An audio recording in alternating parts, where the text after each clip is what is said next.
श्री शिवाय नमस्तुभ्यम। तो शिव पुराण की आगे की कथा में हम सती के जन्म का वृतांत सुनेंगे। तो चलिए कथा का आगे श्रवण करते हैं। ब्रह्मा जी कहते हैं, हे नारद, तत्पश्चात हिमालय और मैना देवी भगवती और शिव जी के चिंतन में लीन रहने लगीं। उसके बाद जगत की माता जगदम्बिका अपना कथन सत्य करने के लिए अपनी पूर्ण अंशों द्वारा पर्वतराज हिमालय के हृदय में आकर विराजमान हुईं। उस समय उनके शरीर में अद्भुत एवं सुंदर प्रभा उतर आई। वे तेज से प्रकाशित हो गए और आनंद हो देवी का ध्यान करने लगे। तब उत्तम समय में गिरिराज हिमालय ने अपनी प्रिया मैना के गर्भ में उस अंश को स्थापित कर दिया। मैना ने हिमालय के हृदय में विराजमान देवी के अंश से गर्भ धारण किया। देवी जगदम्बिका के गर्भ में आने से मैना की शोभा व कांति निखर आई और तेज से संपन्न हो गई। तब उन्हें देखकर हिमालय बहुत प्रसन्न रहने लगे। जब देवताओं सहित श्री हरि और मुझे इस बात का ज्ञान हुआ तो हमने देवी जगदम्बिका की बहुत स्तुति की और सभी अपने अपने धाम को चले गए। धीरे धीरे समय बीतता गया। 10 माह पूर्व पूरे हो जाने के पश्चात देवी शिवा ने मैना के गर्भ से जन्म लिया। जन्म लेने के पश्चात देवी शिवा ने मैना को अपने साक्षात रूप के दर्शन कराए। देवी के जन्म दिवस वाले दिन बसंत ऋतु के चैत्र माह की 9वीं तिथि थी। उस समय आधी रात को मृगशिरा नक्षत्र था। देवी के जन्म से सारे संसार में प्रसन्नता छा गई। मंद मंद हवा चलने लगी। सारा वातावरण सुगंधित हो गया। आकाश में बादल उमड़ आए और हल्की हल्की फुहारों के साथ वर्षा होने लगी। तब माँ जगदम्बिका के दर्शन हेतु विष्णु जी और मेरे सहित सभी देवी देवता गिरिराज हिमालय के घर पहुँचे। देवी के दर्शन कर सबने दिव्य रूपा महामाया मंगलामयी जगदम्बिका माता की स्तुति की। तत्पश्चात सभी देवता अपने अपने धाम को चले गए। स्वयं माता जगदम्बा को पुत्री रूप में पाकर हिमालय और मैना धन्य हो गए। वे अत्यंत आनंद का अनुभव करने लगे। देवी के दिव्य रूप के दर्शन से मैना को उत्तम ज्ञान की प्राप्ति हो गई। तब मैना देवी से बोली, हे जगदम्बा, हे शिवा, हे महेश्वरी, आपने मुझ पर बड़ी कृपा की जो आपने दिव्य स्वरूप के दर्शन मुझे दिए। हे माता, आप तो परम शक्ति हैं। आप तीनों लोगों की जननी हैं और देवताओं द्वारा आराध्य हैं। हे देवी, आप मेरी पुत्री रूप में आकर शिशु रूप धारण कर लीजिए। मैना की बात सुनकर देवी मुस्कुराते हुए बोली, मैना, तुमने मेरी बड़ी सेवा की है। तुम्हारी भक्ति भावना से प्रसन्न होकर ही मैंने तुम्हें वर मांगने के लिए कहा था और तुमने मुझे अपनी पुत्री बनाने का वर मांग लिया था। तब मैंने तथास्तु कहकर तुम्हें अभीष्ट फल प्रदान किया था। तत्पश्चात मैं अपने धाम चली गई थी। उस वरदान के अनुसार आज मैंने तुम्हारे गर्भ से जन्म लिया है। तुम्हारी इच्छा का सम्मान करते हुए मैंने तुम्हें दिव्य रूप के दर्शन दिए हैं। अब आप दोनों दंपत्ति मुझे अपनी पुत्री मानकर मेरा लालन पालन करो और मुझसे स्नेह रखो। मैं पृथ्वी पर अद्भुत लीलाएं करूंगी तथा देवताओं के कार्यों को पूरा करूंगी। बड़ी होकर मैं भगवान शिव को पति रूप में प्राप्त कर उनकी पत्नी बनकर इस जगत का उद्धार करूंगी। ऐसा कहकर माता जगदम्बिका चुपचाप हो गई। तब देखते ही देखते देवी भगवती नन्हे शिशु के रूप में परिवर्तित हो गई। ब्रह्मा जी बोले, हे मुनि श्रेष्ठ नारद, मैना के सामने जब देवी जगदम्बिका ने शिशु रूप धारण किया तो वे सामान्य सच्चे बच्चे की भांति रोने लगी। उनका रोना सुनकर सभी स्त्रियां और पुरुष जो उस समय वहां उपस्थित थे प्रसन्न हो गए उस श्याम कांति वाली नील कमल के समान शोभित उस परम तेजस्वी सुंदर कन्या को देखकर गिरिराज हिमालय बहुत प्रसन्न हुए। तब शुभ मुहूर्त में हिमालय ने अपनी पुत्री का नाम रखने के बारे में सोचा। उस समय मैना और हिमालय बहुत प्रसन्न थे। तब देवी के गुणों और सुशीलता को देखकर उनका नाम पार्वती रखा गया। चंद्रमा की कला की तरह हिमालय पुत्री धीरे धीरे बड़ी होने लगी। उसके अंग प्रत्यंग चंद्रमा की कला एवं बिंब के समान अत्यंत शोभायमान होने लगे। गिरिजा अपनी सहेलियों के साथ खेलती थी। पार्वती अपनी सखियों के साथ कभी गंगा की रेत से घर बनाती तो कभी कंदुक क्रीड़ा करती। खेलती खेलती वे बड़ी होने लगी। जब वे शिक्षा के योग्य हुई तो आचार्यों ने उन्हें विभिन्न धर्मशालाओं का उपदेश देना प्रारंभ किया। उससे उन्हें अपने पूर्व जन्म की सभी बातें स्मरण हो गईं। मुनि इस प्रकार मैना शिवा की लीला का वर्णन तुमसे किया है। एक समय की बात है, तुम शिव लीला से प्रेरित होकर हिमालय के घर गए। हे नारद, तुम शिव तत्व के ज्ञाता हो और उनकी विभिन्न लीलाओं को समझते हो। तुम्हें आया देखकर हिमालय मैना ने तुम्हें प्रसन्नतापूर्वक नमस्कार किया, तब खूब आदर सत्कार किया। तत्पश्चात हिमालय ने अपनी पुत्री पार्वती को बुलाया और उससे तुम्हारे चरणों में प्रणाम कराया। फिर स्वयं भी बार बार नमस्कार करने लगे और बोले, हे मुनियों, मैं श्रेष्ठ नारद, हे ब्रह्मपुत्र नारद, आप परम ज्ञानी हैं। आप सदैव सबका उपकार करते हैं। आप भूत भविष्य और वर्तमान जानते हैं। आप परोपकारी और दयालु हैं। कृपया कर मेरी कन्या का भाग्य बताइए। मुझे यह भी बताएं कि मेरी बेटी किसकी सौभाग्यवती पत्नी होगी। नारद, हिमालय के ऐसे प्रश्न सुनकर तुमने पार्वती का हाथ देखा था और उसके मुखमंडल को देखकर कहना शुरू किया, हे गिरिराज और मैना, आपकी यह पुत्री चंद्रमा की कला की तरह शोभित हो रही है। यह समस्त शुभ लक्षणों से युक्त है। इसका भाग्य बड़ा प्रबल है।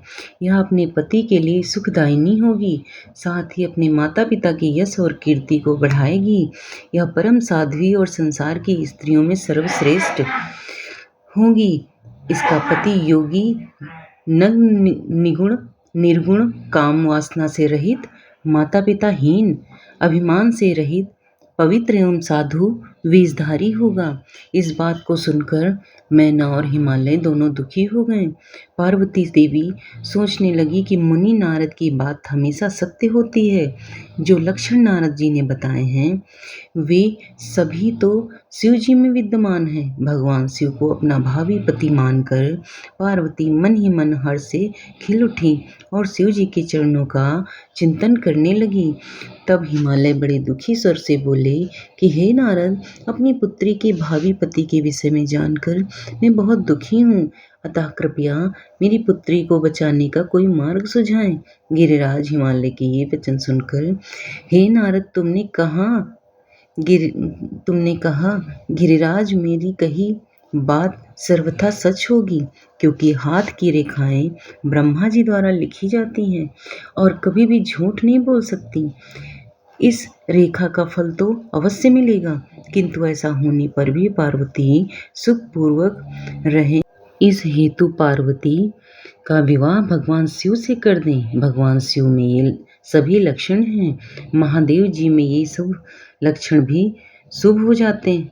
महादेव जी में ये अशुभ लक्षण भी शुभ हो जाते हैं। इसीलिए गिरिराज, तुम बिना विचार किए अपनी कन्या का विवाह भगवान शिव से कर दो। वे सबके ईश्वर हैं तथा निर्विकार हैं, सामर्थ्यवान हैं और अविनाशी हैं, किंतु ऐसा होना इतना सरल नहीं है। पार्वती शिव विवाह तभी संभव हो सकता है जब किसी तरह भगवान शिव प्रसन्न हो जाएं। भगवान शंकर को प्रसन्न करने और वश में करने का सबसे सरल और उत्तम साधन है। यदि आपकी पुत्री भगवान शिव की अनन्य भक्ति भाव से तपस्या करे तो सब ठीक हो जाएगा।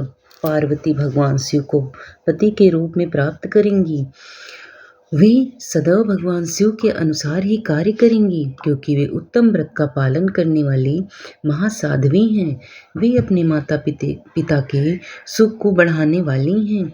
गिरिराज हिमालय भगवान शिव और शिवा का प्रेम तो अलौकिक है। ऐसा प्रेम ना तो किसी का हुआ है और ना ही होगा।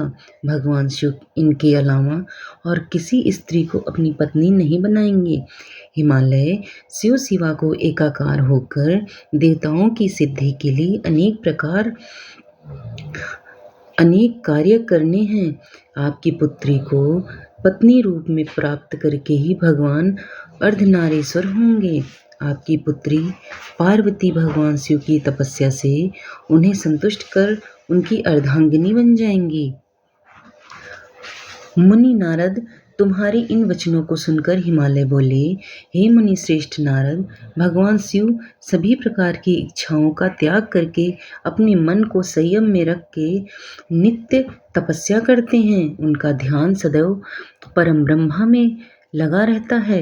भला वे अपने मन को कैसे योग से हटाकर मोह माया के बंधनों में फंसने हेतु विवाह करेंगे। जो भगवान शिव अविनाशी हैं, प्रकृति से परे हैं, निर्गुण निराकार और दीपक की लौ की तरह प्रकाशित हैं और सदैव परम ब्रह्मा के प्रकाश कुंज को तलाशते हैं। वे कैसे मेरी पुत्री से विवाह पर राजी होंगे। मेरी जानकारी के अनुसार भगवान शिव ने बहुत पहले अपनी पत्नी सती के सामने यह प्रतिज्ञा की थी कि वे उनके अलावा किसी और को पत्नी रूप में कभी भी स्वीकार नहीं करेंगे। तब जब सती ने अपना शरीर त्याग दिया तो वे किसी और स्त्री को कैसे ग्रहण करेंगे। यह सुनकर आपने कहा, गिरिराज, आपको इसकी चिंता नहीं करनी चाहिए। तुम्हारी कन्या ही पूर्व जन्म में दक्ष की पुत्री सती थी और शिव जी की प्राण प्रिया थी। आपने पिता दक्ष द्वारा अपने पति का अनादर देखकर लज्जित होकर सती ने योगाग्नि में अपने को भस्म कर दिया था। अब वही देवी जगदम्बा जो पहले सती के रूप में अवतरित हुई थी, अब पार्वती के रूप में तुम्हारी पुत्री बनी है।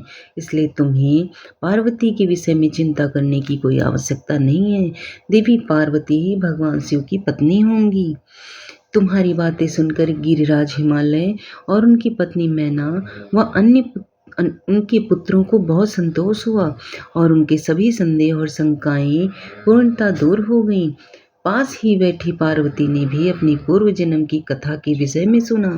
भगवान शिव को अपना पति जानकर देवी पार्वती लज्जा से सिर झुकाकर बैठ गईं। मैना और हिमालय ने उनके सिर पर हाथ फेरकर उन्हें अनेक आशीर्वाद दिए। तत्पश्चात पार्वती को तपस्या के विषय में बताकर नारद आप वहां से अंतर्ध्यान हो गए। आपके जाने के बाद मैना और हिमालय बहुत प्रसन्न हुए। ब्रह्मा जी बोले, हे नारद, तुम्हारे स्वर्गलोक जाने के पश्चात कुछ समय तक सब कुछ वैसा ही चलता रहा।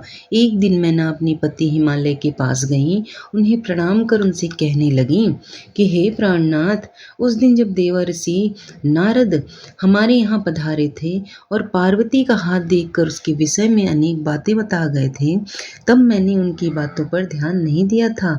अब पार्वती बड़ी हो रही है, मेरी आपसे विनम्र प्रार्थना है कि आप उनके विवाह के लिए सुयोग्य व सुंदर वर की खोज शुरू कर दें, जिसके साथ हमारी पुत्री पार्वती सुख से अपना जीवन व्यतीत कर सकें। वह शुभ लक्षणों वाला तथा कुलीन होना चाहिए, क्योंकि मुझे अपनी पुत्री अपने प्राणों से भी अधिक प्यारी है। मैं सिर्फ पुत्री का सुख चाहती हूँ। यह कहकर मैना की आंखों में आंसू आ गए और वे अपने पति के चरणों में गिर पड़ी। तत्पश्चात हिमालय ने पत्नी मैना को प्रेम पूर्वक उठाया और उन्हें समझाने लगे। वे बोले, हे देवी, तुम व्यर्थ ही चिंता त्याग दो। मुनि नारद की बात कभी झूठ नहीं हो सकती है। यदि तुम पार्वती को सुखी देखना चाहती हो तो उसे भगवान शिव की तपस्या के लिए प्रेरित करो। यदि शिव जी प्रसन्न हो गए तो वे स्वयं ही पार्वती का पाणी ग्रहण कर लेंगे। तब सब कुछ शुभ ही होगा, सभी अनिष्ट और अशुभ लक्षणों का नाश होगा। भगवान शंकर सदा मंगलकारी हैं, इसलिए तुम पार्वती को शिव जी की कृपा दृष्टि प्राप्त करने के लिए तपस्या करने की शिक्षा दो। हिमालय की बात सुनकर मैना प्रसन्नतापूर्वक अपनी पुत्री को तपस्या के लिए कहने उनके पास चली गई। ब्रह्मा जी बोले, हे मुनि श्रेष्ठ नारद, जब मैना पार्वती के पास पहुंची तो उन्हें देखकर सोचने लगी कि मेरी पुत्री तो कोमल और नाजुक है, यह सदैव राजसी ठाट बाट में रही हैं। दुख और कष्टों को सहना तो दूर की बात, इनके बारे में मैं भी यह सर्वथा अनजान है। पार्वती को उन्होंने बड़े ही लाड और प्यार से पाला है, तब कैसे मैं अपनी प्रिय पुत्री को कठोर तपस्या करने के लिए प्रेरित कर सकती हूँ। यही सब सोचकर मैना अपनी पुत्री से तपस्या के लिए कुछ नहीं बोल सकी। तब अपनी माता के चिंतित चेहरे को देखकर साक्षात जगदम्बा का अवतार धारण करने वाली देवी पार्वती यह जान गई कि उनकी माताजी क्या कहना चाहती हैं। तब सब कुछ जानने वाली देवी जगदम्बा का साक्षात स्वरूप पार्वती बोली, हे माता, आप यहाँ कब आई? आप बैठिए। माता, पिछली रात्रि के ब्रह्मा मुहूर्त में मैंने एक स्वप्न देखा है, उसके विषय में मैं आपको बताती हूँ। मेरे सपने में एक दयालु और तपस्वी ब्राह्मण आए। जब मैंने उनके हाथ जोड़कर नमस्कार किया तो वे मुस्कुराते हुए बोले कि तुम अवश्य ही भगवान शिव शंकर की प्राण बल्लभा बनोगी, इसीलिए उन्हें प्रसन्न करने के लिए उनकी प्रेम पूर्वक तपस्या करो। यह सुनकर मैना ने अपनी पुत्री के सिर पर प्रेम से हाथ फेरा और अपने पति हिमालय को वहां बुलाया। हिमालय के आने पर मैना ने पार्वती के सपने में के बारे में उनको बताया। तब उनके मुख से पुत्री के सपने के विषय में जानकर हिमालय बहुत प्रसन्न हुए। तब वे अपनी पत्नी से बोले, प्रिय मैना, मैंने भी पिछली रात्रि को एक स्वप्न देखा है।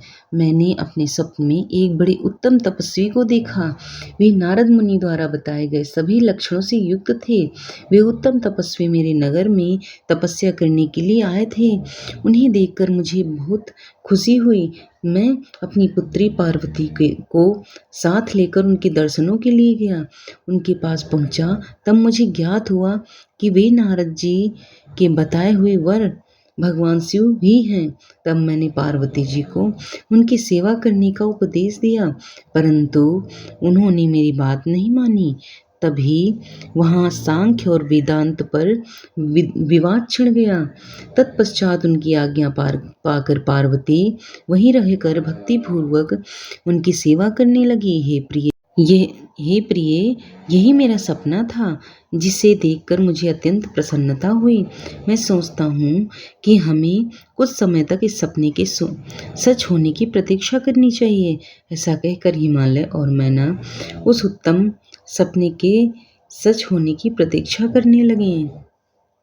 ब्रह्मा जी बोले, नारद, भगवान शिव का यश परम पावन, मंगलकारी, भक्तिवर्धक और उत्तम है। दक्ष यज्ञ से वे अपने निवास कैलाश पर्वत पर वापस आ गए थे। वहां आकर भगवान शिव अपनी पत्नी सती के वियोग में बहुत दुखी थे। उनका मन देवी सती का स्मरण कर रहा था और वे उन्हें याद करके व्याकुल हो रहे थे। तब उन्होंने अपने सभी गणों को वहां पर बुलाया और उनसे देवी सती के गुणों और उनकी सुशीलता का वर्णन किया। फिर गृहस्थ धर्म को त्याग कर वे कुछ समय तक सभी लोकों में सती को खोजते हुए घूमते रहे। इसके बाद वापस कैलाश पर्वत पर आ गए। उन्हें कहीं भी सती का दर्शन नहीं हो सका। तब उन्हें अपने मन को एकाग्र करके समाधि में बैठ गए। भगवान शिव इसी प्रकार बहुत लंबे समय तक समाधि लगाकर बैठे रहे। असंख्य वर्ष बीत गए। समाधि के परिश्रम के कारण उनके मस्तक से पसीने की बूंदें पृथ्वी पर गिरी और वह बूंद एक शिशु में परिवर्तित हो गई। उस बालक का रंग लाल था, उसकी 4 भुजाएं थी, रूप मनोहर था। वह बालक दिव्य तेज से संपन्न अनोखी शोभा पा रहा था। वह प्रकट होते ही रोने लगा। उसे देखकर संसारी मनुष्य की भांति शिवजी उसके पालन पोषण का विचार करके व्याकुल हो गए। उसी समय डरी हुई एक सुंदर स्त्री वहां आई। उसने उस बालक को अपनी गोद में उठा लिया और उसका मुख चूमने लगी। तब उन्होंने उसे दूध पिलाकर उस बालक के रोने को शांत किया। फिर वह उसे खिलाने लगी। वह स्त्री और कोई नहीं, स्वयं पृथ्वी माता थी। संसार की सृष्टि करने वाले, सब कुछ जानने वाले महादेव जी यह देखकर हंसने लगे। वह पृथ्वी को पहचान चुके थे। वे पृथ्वी से बोले, हे धरणी, तुम इस पुत्र का प्रेम पूर्वक पालन करो। यह शिशु मेरे पसीने की से प्रकट हुआ है। वे वसुधा, यद्यपि यह बालक मेरे पसीने से उत्पन्न हुआ है, परंतु इस जगत में यह तुम्हारे ही पुत्र के रूप में जाना जाएगा। यह परम गुणवान और भूमि देने वाला होगा। यह मुझे भी सुख देने वाला होगा। हे देवी, तुम इसका धारण करो। नारद यह कहकर भगवान शिव चुपचाप हो गए। उनका दुखी हृदय थोड़ा शांत हो गया। उधर शिव जी की आज्ञा का पालन करते हेतु पृथ्वी अपने पुत्र को साथ लेकर अपने निवास स्थान पर चली गई। बड़ा होकर यह बालक भौम नाम से प्रसिद्ध हुआ। युवा होने पर भौम काशी गया। वहां उसने बहुत लंबे समय तक भगवान शिव की सेवा आराधना की। तब भगवान शंकर की कृपा दृष्टि पाकर भूमि पुत्र भौम दिव्य लोक को चला गया। तो यह थी आज की कथा। और अगर पसंद आई है, थोड़ा भी अच्छी लगी है, तो चैनल को लाइक शेयर सब्सक्राइब कर लेना। धन्यवाद।